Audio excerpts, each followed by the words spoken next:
Welcome to Season 5 of the Art of Teaching podcast. My name is Matthew Green and I'm so grateful that you took the time to listen. When I started this podcast at the beginning of 2021, I had no idea that the episodes and discussions would resonate with so many educators across the globe. So thank you to all those that have downloaded, listened to, shared and reviewed the podcast. It means the world to know that there are teachers out there that are benefiting from these discussions.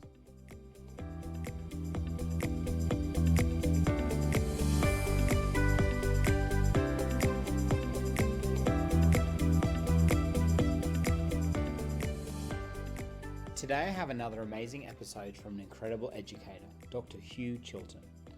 Hugh serves as the Director of Research and Professional Learning at the Scots College, a leading Presbyterian school for boys in Sydney, Australia.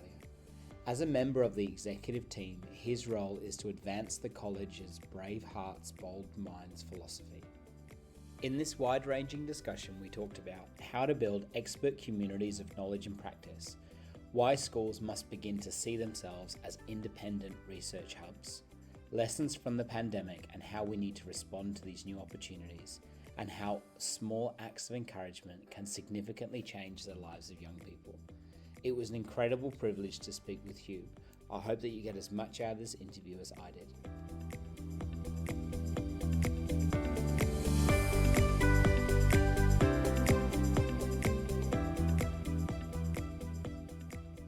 Dr. Hugh Chilton, thank you for having a chat to me today. Welcome to the podcast.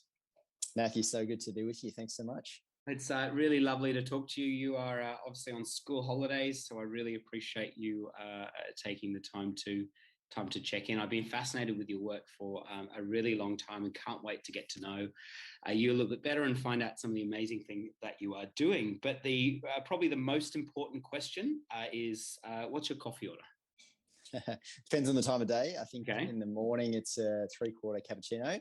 Yeah. In the afternoon it's a little piccolo, not so much milk. Fantastic. So why the change from a 3/4 to a piccolo? I think no one wants a lot of milk in the afternoon. You're kind of tired enough as it is, so get your caffeine ratio sorted. Interesting. And I understand that an item still on your bucket list is to do a mega hike. Where does that interest come from, and where would you like to hike to? Yeah, so I think I've always loved hiking. Something about, being in creation, being totally sort of self-sufficient. And I've read various books about the Appalachian Trail and some of those massive, multi-month walks in America and the like. So yeah, love one day to maybe have the opportunity to give some of that a crack and brave the bears. Amazing. One of the best things that my wife and I have ever done was the Inca Trail in South America. Oh, fantastic. And it was just breathtaking. Like, it was a 7-day trek and it was really complete. I wouldn't say self-sufficient. There were definitely people there setting up things for you. But we felt like it was self-sufficient, but it was really beautiful. There's something about just getting out in nature, I think, and exploring. A book that made you stop and reconsider everything. I know you've got a couple here. Sure.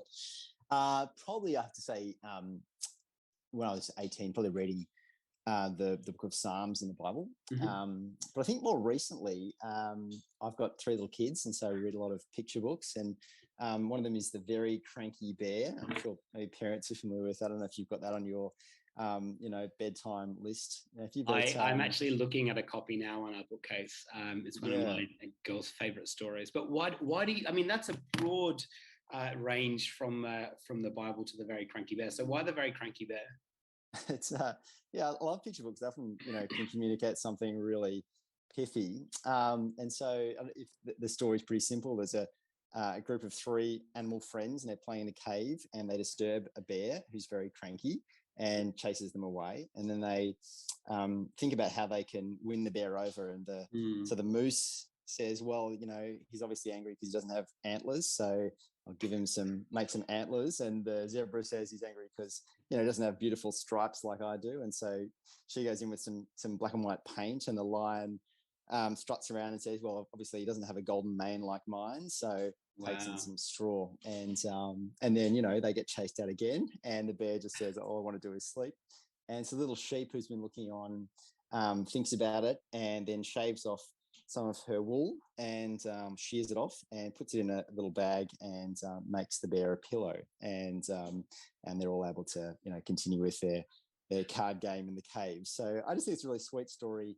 But also there's something profound there about how, often we want to solve what we think are people's problems by just replicating ourselves. But there's a real wisdom in being able to look and listen and then to respond in a thoughtful and maybe even kind of self-sacrificial way. So I don't know if my kids are quite ready at that level, but that's something that's made me stop and think about how I think about other people. It's so true. And I love that kind of multi-layer, those different layers of narrative and stories. I mean, I've been watching, I must have watched it 50 times, all 4 of the Toy Story movies with my children. And I remember seeing it as a child and having a particular reading, then going back and looking at it as an adult has a completely different meaning that you can draw out of it. And I love that. I think great stories can be approached and interpreted at whatever level you approach them, which is really, really interesting. So I'm a huge fan of that book.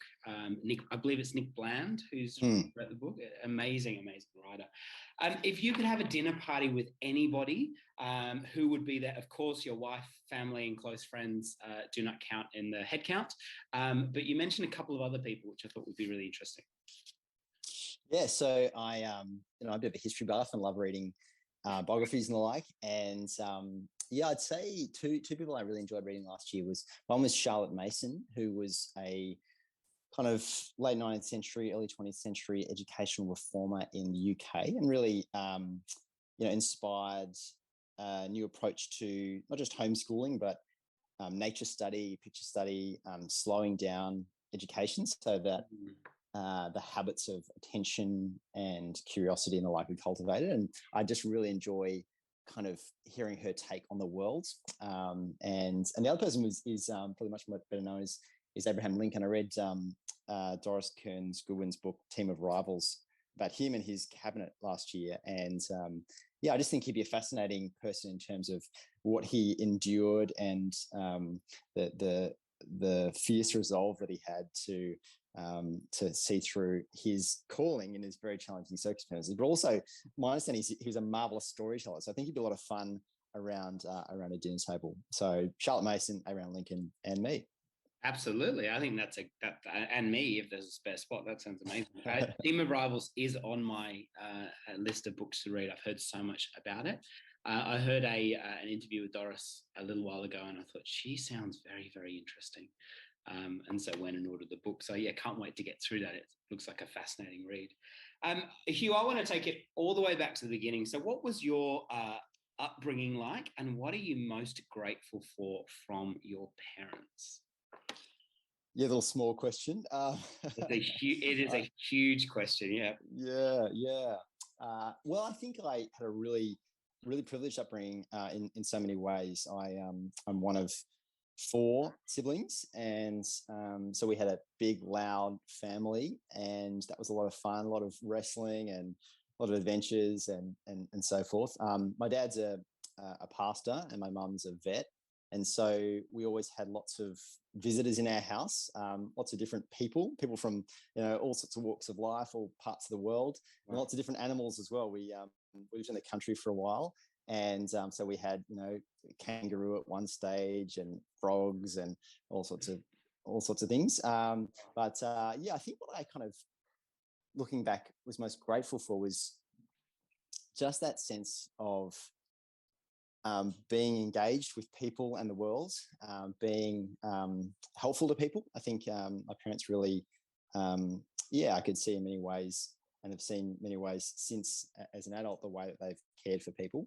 And and I think also probably a real value on kind of learning and growing. I remember my dad would always, anytime we'd go anywhere, he'd take a pile of books with him, and but he'd get so busy chatting to people and connecting that he'd very rarely get to them. But just that love of life, love of learning, and hospitality that can be such a blessing to people. So some of the things that I really benefited from growing up. Do you carry a book with you wherever you go? I think I have kept that habit, but I'm a really slow reader. So Okay. I carry it, but it's a bit like an albatross around the neck. So Yeah, my wife does. She will always have a book in a bag or something that she's working through, and quite often multiple books that she's at different points doing. And I like that, like, you know, that you can kind of take these moments in your day and use it, even if it's just half a chapter or a few pages to learn something. That sort of passion to be a lifelong learner is really, I think, really wonderful. Hugh, do you mind telling me just a brief history of your career in education? My understanding was that it was, in your words, an accident. So how did you get to where you are today? yeah, I think the question career often, you know, you think about the other meaning of career, it's sort of like to just hurtle forwards, Mm. careering along. So, but yeah, I think I never really planned to be a teacher. It's interesting working in schools where a number of people do, a number of colleagues, you know, do speak about having wanted to be a teacher since they were a toddler, and you know, having gone straight from school into a teaching degree and having that passion for it. I never really had that. When I finished school, I was planning on joining the army actually, and I took a year off to get a bit of life experience. Worked in a school in the UK, travelled a lot, and changed my mind about the military, and decided to study an arts degree. That's what you do when you don't know what you want to do. But That's just what I did. loved, Yeah. yeah, that's right. Just loved learning, loved the environment at university, the freedom to explore and to really be curious about the world, and got to the end of that and thought, I'm not done yet. I've got more questions that I want to explore. So kept going, had the opportunity to do a PhD in history, and not with really a view to becoming an academic, but just a view to thinking and reading and learning more, and hopefully answering some questions that are interesting to me but useful to other people as well. Mm. So got near the end of that and thought, okay, what next? And explored a variety of different fields. I remember doing some interviews around management consulting, and I was sitting in this boardroom looking out over the harbour, and all very intimidating. And they sat us down and gave us a maths test, and I wish I'd persevered at maths, but it doesn't come very easily to me. And I thought, this is a clear sign that this is not the field for me. So looked into some other things, and reached out to some people, and thought, you know, maybe I'll go back to school and spend some time teaching, even just for a few years before perhaps thinking about some other things. Connected with a colleague who had just moved to Scots and was building a research centre, research culture at the school, and really trying to help an old school recover its sense of identity and purpose and scholarship, and mission in the world. And said, you know, why don't you come and teach and be part of this project of change at Scots as well. So took that opportunity with both hands, and have really enjoyed being in the classroom and part of this great school ever since then. Fantastic. And we will dig in a little bit deeper to this amazing research centre at Scots, and just talk a little bit about the mission of that. I think there's so many wonderful things happening, and I'll put all the in the show notes, the links to all of the resources, all the things that we talk about, so people can have access to that. So in some of your responses to my questions, it says that you have changed your mind about leadership. So how so, and what is your current view on what leadership means? Yeah, I think it's an interesting question. What you've changed your mind about? I hope I've changed my mind about leadership. I think growing up, I had probably a view of leadership as being about kind of having all the answers, being able to organize things and direct things and what have you. I think that's probably why I kind of wanted to join the military. There's a really clear sense of, you know, structure and so forth. But I think I've changed my mind about the way in which great things happen as people come together. It's much more about seeing the energy, the ideas, the challenges, and the critiques that come from bringing different people together than it is about following one person's direction. I think leaders obviously have to have a clear sense of purpose, and they have to be willing to point at a mountain and say, let's go there. But I think the old kind of command and control approach to leadership is not the way that great things happen as people come together. So I think I've changed my mind about that, and I guess I'm learning to really change the way I go about being a leader to reflect more of what I believe. I just want to take you back a little bit, Hugh. You mentioned that your dad was a pastor, and I wondered what some of the differences are that you've seen between leading a group of volunteers and also leading a group of people that are actually paid to do a job. Do you have any views on those different styles of leadership or those different types of leadership? Yeah, I think being a pastor. My dad's an Anglican minister. It's the hardest job in the world, I think. Also most rewarding in that you are bringing together a really diverse group of people who have just so many different needs, and the work's never done, and all those sorts of things. But I think it's what I've perhaps learned from that is that understanding people, knowing them, being there for them, making it about them, not you. And I think pointing them towards something bigger. That's probably not what you learn in in an MBA or what we see often exalted in leadership. But I think in quite profound ways, that approach to shepherding people, the word for pastor is to feed.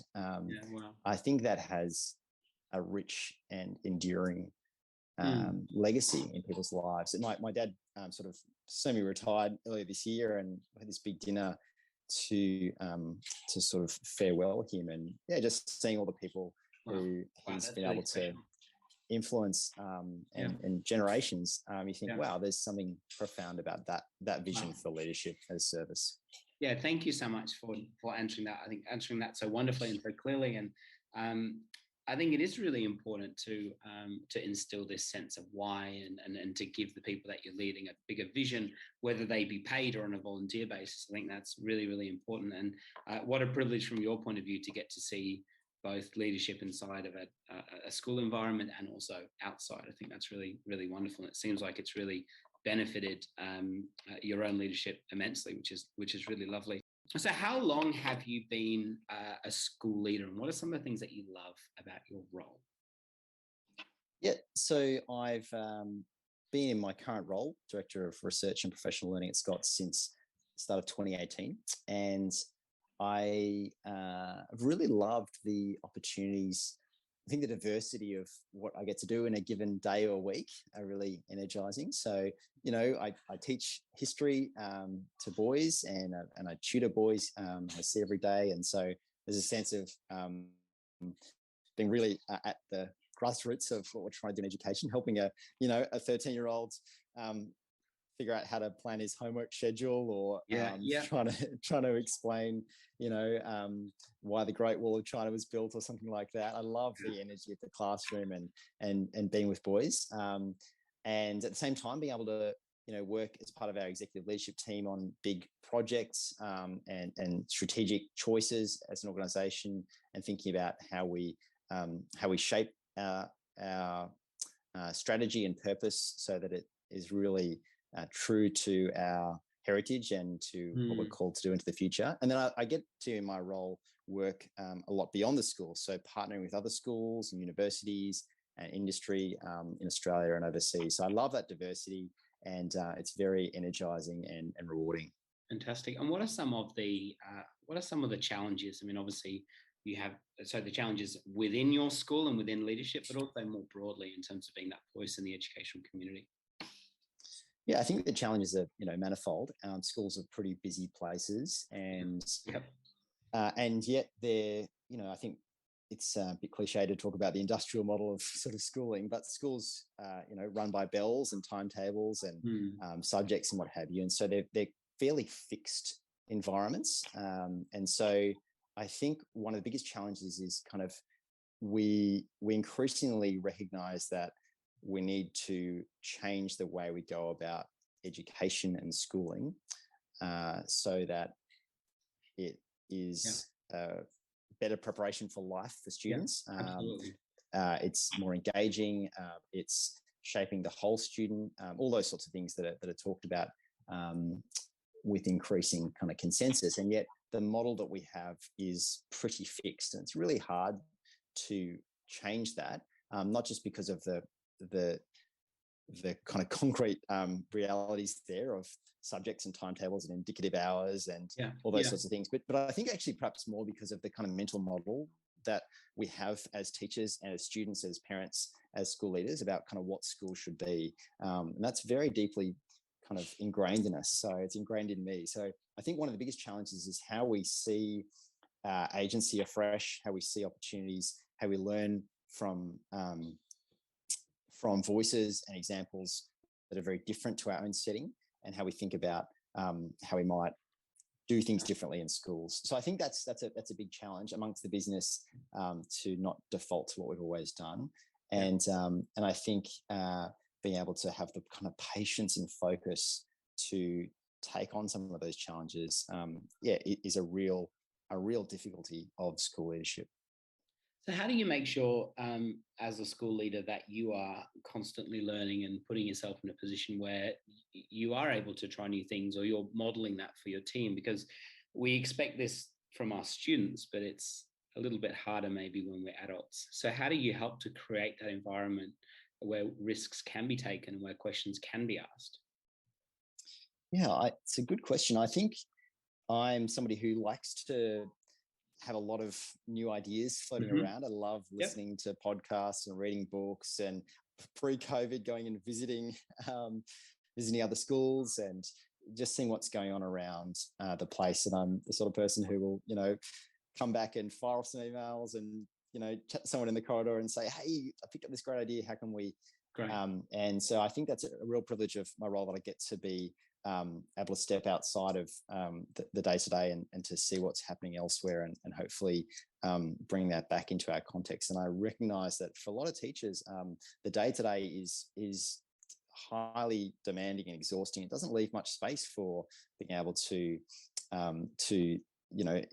think about new ideas and integrate that into practice and then make that change happen. So there's a real responsibility to doing that. But I think there's a need for us to be able to create space and time for people to do that. One of the things we've done at Scots is run a leadership development program for our staff who are, early in leadership or aspiring leadership. And a big part of that is helping them to hear voices beyond the school and experience that. So we took a group of staff a few years ago to Vanuatu to partner with a Presbyterian school there, and to really think about education in a very different setting.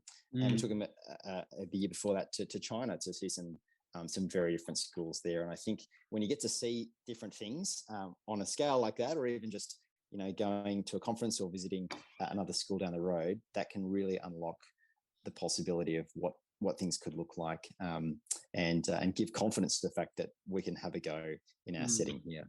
Yeah. And obviously the school that you're teaching on from, respectfully, is coming from quite a privileged position. I mean, it's quite an affluent school. You have some amazing resources at your disposal.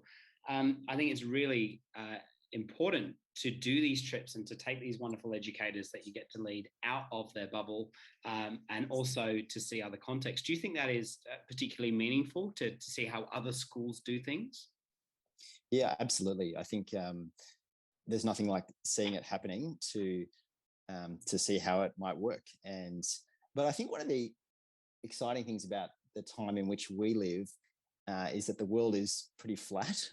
So we might not always be able to go, and in fact, very few of us now can travel anywhere, but we have at our fingertips so many resources, podcasts, videos, courses, what have you, that just weren't available, 15, 20 years ago. So I think there's a real opportunity there. The challenge, though, is that we can be flooded with so many stories and voices and examples that we can either just be overwhelmed by it and kind of go back to what we know, or we can be, a little bit susceptible to the shiniest thing, the newest voice, without really thinking hard about, okay, well, where are we? What's our context? What's going to be helpful here? So But I think it can be just as valuable and powerful going down the road. In fact, some of the things that I've learned most about are just from connecting with colleagues at schools nearby in Sydney.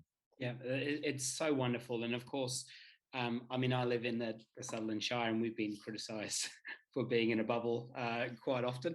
And I think it is really important to get outside of your context and see how other people do things, whether it be the independent school down the road or a completely different sector, because I think it's always wonderful to see great practice reflected in teaching and learning, which is fantastic. It's so exciting to hear some of the amazing things that you are doing at Scots. Hugh, I'm just interested about the brave hearts, bold minds philosophy of education at Scots. Would you mind maybe unpacking some of those central themes, please? Sure. I think it might be helpful to sort of explain a bit about the school. So it's for those not familiar, the school founded in 1893, a Presbyterian school, about 2,000 boys, and all the way from 3-year-olds through to 18-year-olds, and about 330 staff. So it's a big school, and it's spread across about 8 different campuses.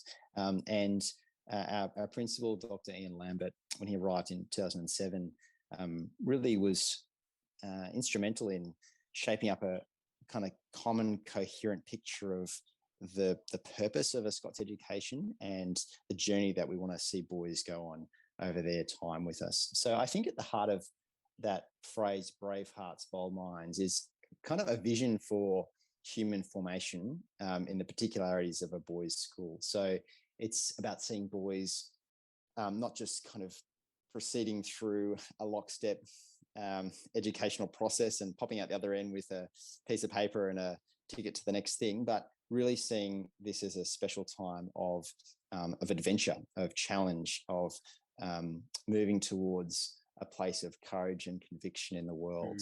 It's about seeing different important moments and experiences along a boy's journey. So, for instance, our boys, when they're in year 9, spend 2 terms, half the year, living in community in the Kangaroo Valley, and undertaking all these amazing adventures there. They go and spend 4 days entirely on their own in the bush, reflecting on who they are, who their family are, what they want to be, what they want to do with their life. They finish with a 200-kilometre hike and ride all the way back to Sydney. So amazing experiences like that, but kind of knitting that all together into a picture of, what's life all about? Why am I here? Where do I fit in? How might I serve others? Those big questions. I think that's what it speaks to. And it's been a really powerful, mobilizing idea for us in that I think in our society, for young men or for all people, actually, there's a sense of kind of enemy, of dislocation of, where do I fit in? What is right and wrong? What's the point? What's the purpose? And to say that we have a really rich heritage in our school and going beyond that in the Presbyterian Church and the Christian faith more generally, that says, no, there is a big story. It's a good story. It helps you find your place in the world, deal with the messy realities of life, and see yourself as somebody called to serve others. I think that's a really powerful thing to invite people into and to help them experience across their whole time at the school. So seeing the calling we have to form boys, that education is not neutral, that we take a stand on things, and that we need to be really deliberate about how we form them across their whole time at school and into the future. So, Hugh, what are some of the initiatives that you're engaged with currently at Scots?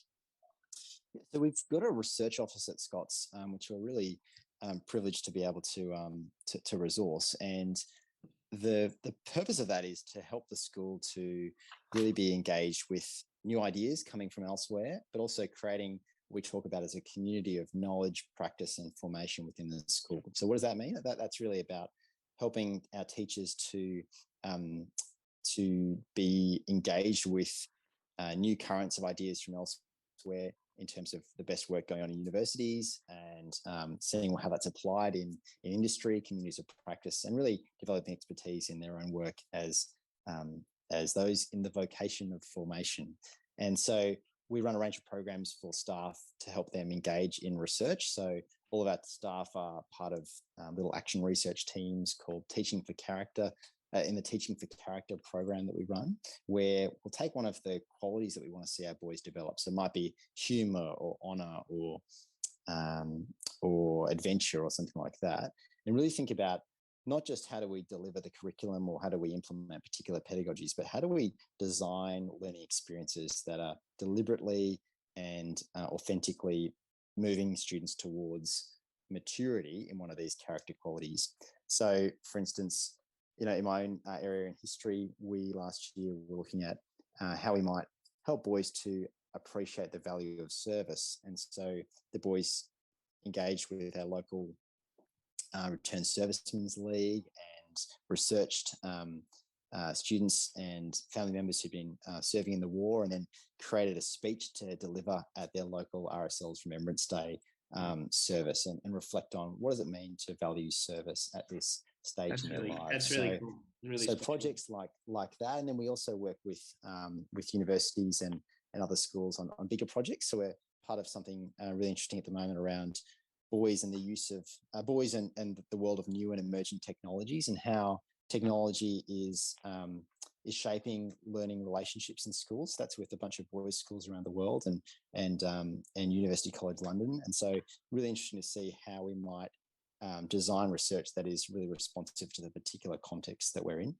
And some other projects that we're really excited about developing into the particularly this year are ones around how we connect leaders who are passionate about character education, character formation, and really help them to go on a journey of their own character formation. One of the things I've sort of observed is that in teacher education, initial teacher education and ongoing professional learning, there's a lot of focus on technique, on the how, which is really important. There's a really strong why there in teaching. But if our most important work is forming people in their character, in their moral vision, in their kind of civic outlook, in their intellectual character as well, then we need to be serious about how we help people to think about what that means, how we think about expertise in character education and the development of one's own character. So that's a project we're really excited about. And the last one is around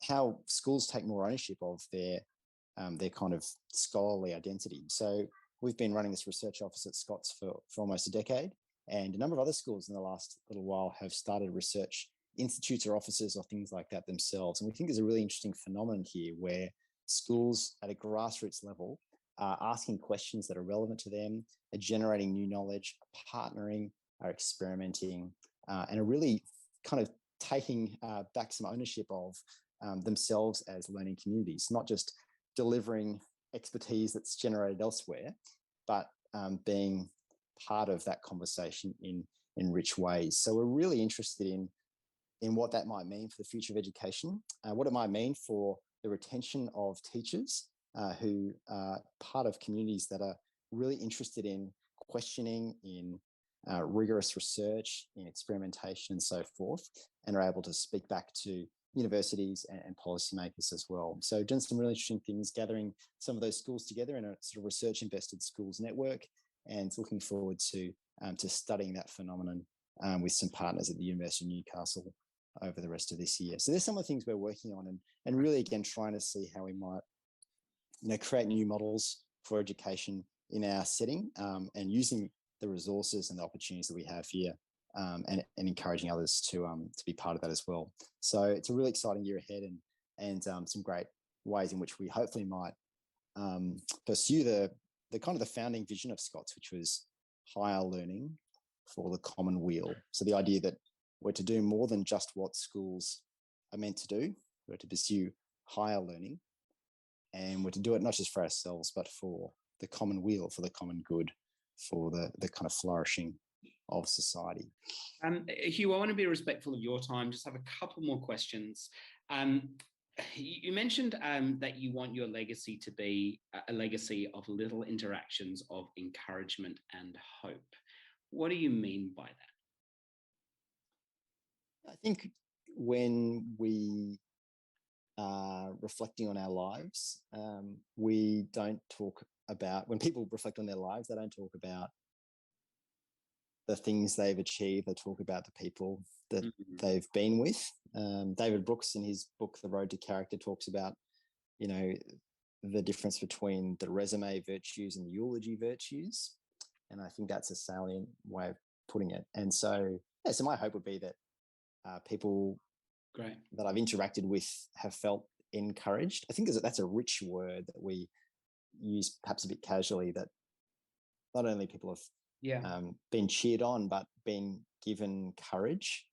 And so, my hope is that in the little interactions, in seeing what people are doing and celebrating that, in sharing ideas and getting to know people, I think hopefully there's a sense of that. I'd love to be known as someone who is an encourager, and I think that courage is wrapped up in hope, which is not a wish fulfillment, but a sense of love stretching itself into the future, is how one person put it. So I think that's the case, and I think also in terms of my work at Scots and other areas, a real hope that we've actually changed things. That we talk at Scots about reinventing education, which is a pretty audacious thing to talk about, but we really want to see things change, and to see that so that more students have a richer experience of formation, not just so that they're set up well for the disruption of the future and the new economies and all those things we hear about, but actually they're really they're flourishing human beings who go on to make a meaningful contribution that's grounded in a strong sense of who they are, their purpose, and their place in the world. Amazing! What a wonderful answer. Thank you for sharing that with us. And a final question. I want to be respectful of your time. Where can people find out more about you? Sure, they can find me on LinkedIn, just Hugh Chiltern, or go to our website, Scots.college, and got some things up there. And always love connecting with people, and so feel free to reach out. Amazing. Dr. Hugh Chiltern, thank you so much for taking the time today. I'm incredibly grateful, and hopefully people listening to this podcast will get a lot out of it. Thank you for your time. Thanks so much, Matthew. Really enjoyed it.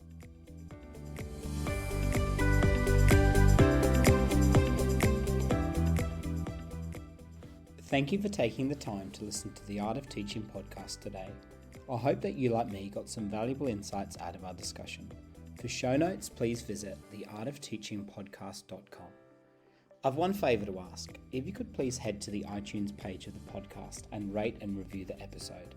This would really help to get the interviews and resources to as many people as possible.